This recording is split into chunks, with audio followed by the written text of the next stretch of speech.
Hello there, this is David from David Books and Comics, and today I'm going to talk about Lynn Abbey and her character Rifkind, Rifkind. She created the character, and this is her first novel actually. It's Daughter of the Bright Moon. Features this sword and sorcery character. The book was helped in its authorship, or I would say he was the one of the main editors, is Gordon R. Dickson, the guy who created the Dorsai series. And I remember reading that series, it was a Daw book, a Dorsai novel, way back when. And I remember enjoying it. Anyway, Dickson is a good writer. And so Lynn Abbey, this is her first novel. In her website, which I'll put a link to um, in the description of the video. I'll put a link to some of the other sources that I accessed. There's some source.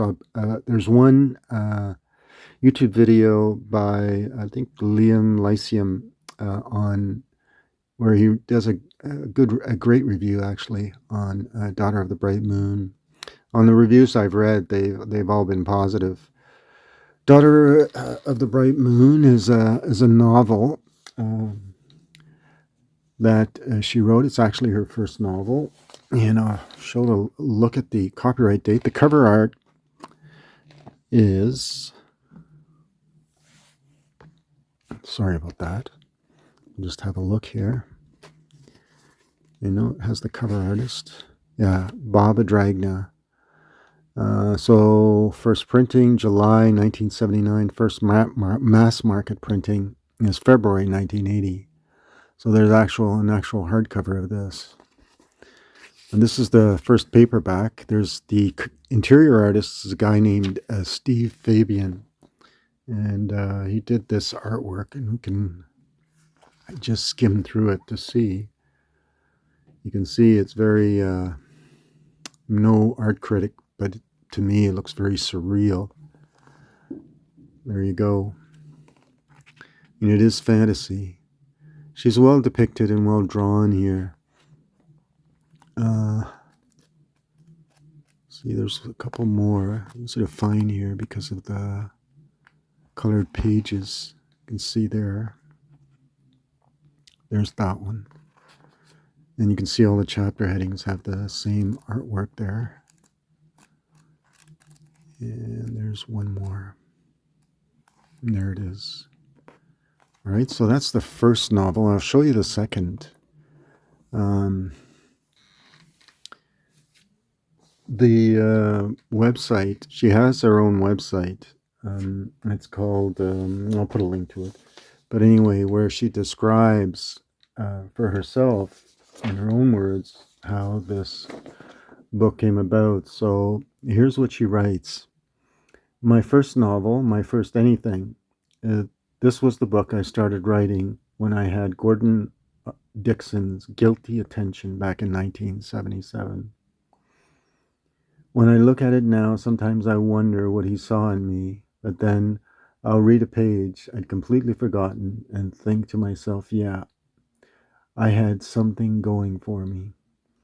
There's good storytelling here and good characters, but the prose really leaves a lot to be desired. I think I've improved my style over the last 2 decades. She is being humble here, because the book is competently written.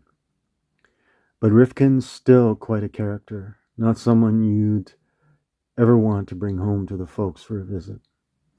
And she's right. The critics say that the character work or characterization, especially for the main character, is well done. The development of the main character is well done. The good news is that I've retrieved the rights to both Daughter and Black Flame as the second book, and you'll see a copy of that. And I'm working to repackage them with a new publisher. That means that at long last, Dawn Wolves, the mythical third Rifkind novel, is back on the drawing board again. So, as you'll see, the story and the characterization is well written. It starts off with her belonging to a kind of to a culture, and I believe they're called. And I'm gonna see if I can find it here. It's I think the Shireen culture.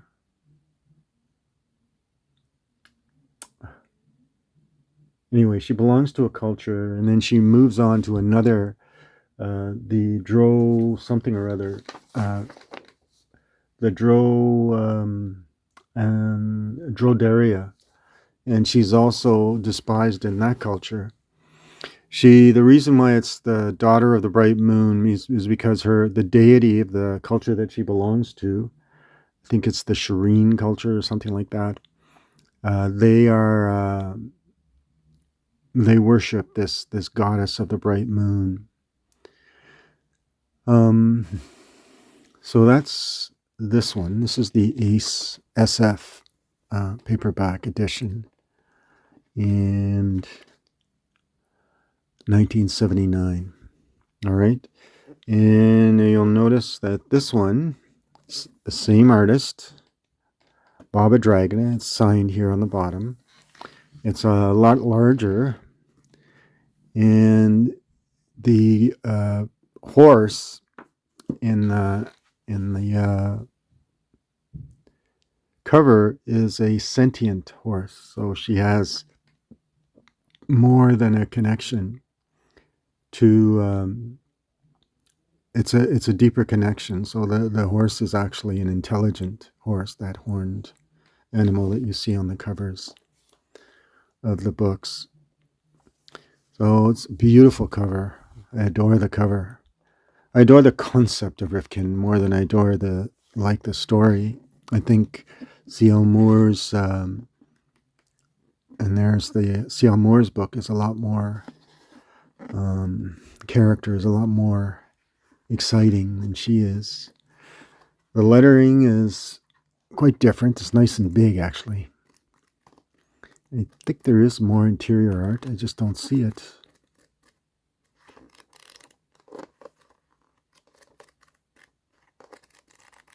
Oh, I guess there isn't.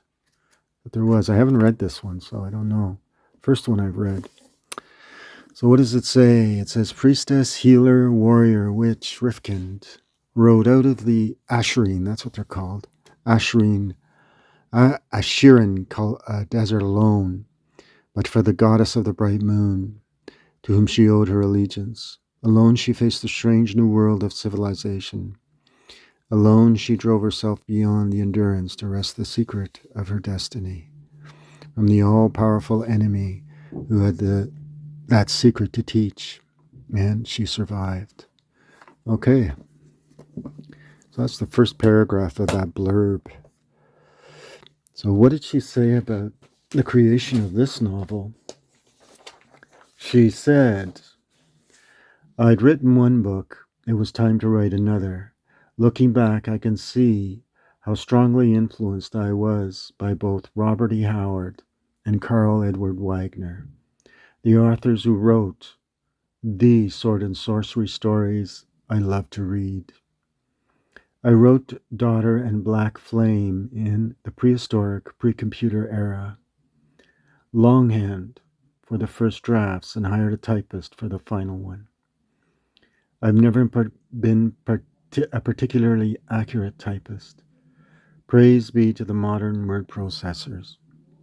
Anyway, in order to prepare this excerpt, there's an expert on the excerpt on her website that you can look up. It's in the excerpt of, I think, the first chapter. I had to retype the prologue. That's the prologue. I think I've done an honest job of it. But the temptation to clean up the prose was nearly irresistible. Maybe when I get done making excerpts, I'll go back and do a before and after version of some of the earlier works. But it's been interesting to reacquaint myself with Rifkind. I'd almost forgotten what it's like to write a full speed ahead, down the torpedoes sort of character. So that's Rifkind. That's the second book, The Black Flame. The third, there is a third book, and it came out in 2006, some 20 plus years later. In the last scene of The Black Flame, I brought Rifkind back to the well where her story had begun. I left her there to await the birth of her child and to take up the time-honored responsibilities of being a healer of the Ashira. Two truths about that time. I was about to acquire stepchildren myself, and I really thought that in a few years I'd return to writing about Rifkind. I even had a contract for a third Rifkind book to be called The Dawn Wolves, and that she was talking about that earlier on. Little did I suspect that it would be 25 years before I got back to her. My stepchildren are long grown, and aside from the title, I can remember almost nothing about the Dawn Wolves, except that the story began with Rifkind observing a sword practice session between her son and her best friend. I saved that much, but Rifkin's challenge is otherwise all new. It's not even the sort of story I would have imagined when Rifkind and I were both young. Writing the story was more of a challenge than I expected. I'm not the same writer or world builder that I was back then, and I came to a creative dead end more than once as the writer I am now tried to continue a story that might as well have been written by someone else. In the end, that's how I backed out of my dead end. I imagine that there's a Rifkind out there, a real Rifkind. Daughter of the Bright Moon and the Black Flame stories are about the real Rifkind. An interpretation of her life as seen from one perspective. Rifkin's challenge is also about the real Rifkind, and it's a different interpretation from a new perspective. She hasn't changed. At least I hope she hasn't.